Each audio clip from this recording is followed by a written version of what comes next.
Hi everyone. তো আজকে আমি একটা বার্থডে স্ক্র্যাপ বুকের ভিডিও নিয়ে চলে এসেছি। সবার প্রথমে আমি বলে দিই যে এটা কিন্তু আমার বার্থডে স্ক্র্যাপ বুক না, বা আমি আমার জন্য এই স্ক্র্যাপ বুকটা বানাইনি। এই স্ক্র্যাপ বুকটা আমার একটা বোন আমাকে বানাতে বলেছিল। তো ফার্স্টে আমি বারণ করে দিয়েছিলাম যে না, আমি বানাতে পারবো না।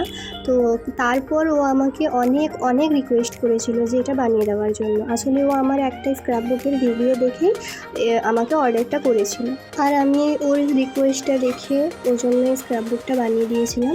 তো ও এখানে বলেছিল যে যার স্ক্র্যাপ বুকটা যাকে দেবে তার ছবি যেন হচ্ছে আমি ভিডিওতে না নেই।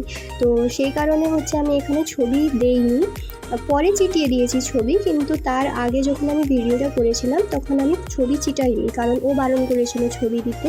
আর আমি এই কার্ডগুলো কীভাবে বানিয়েছি ওগুলো আমার ইউটিউব চ্যানেলে পোস্ট করা আছে, তোমরা চাইলে দেখে নিতে পারো। জানি আমার গলার আওয়াজটা একটু বাজে শোনাচ্ছে, কারণ আমাকে ঠান্ডা লেগেছে, সেই জন্য। এই স্ক্র্যাপ বুকটা বানাতে আমার মিনিমাম 15 দিন টাইম লেগেছে। আর যে কোনো জিনিসটা একটু থেকে থেকে বানালে ভালো হয়, নতুন নতুন আইডিয়া পাওয়া যায় যে আর কি কি সব দিলে এই স্ক্র্যাপ বুকে ভালো হবে। তোমরা সবাই কমেন্ট করে জানিও যে স্ক্র্যাপ বুকটা কেমন হয়েছে। দেখা হচ্ছে নেক্সট ভিডিওতে।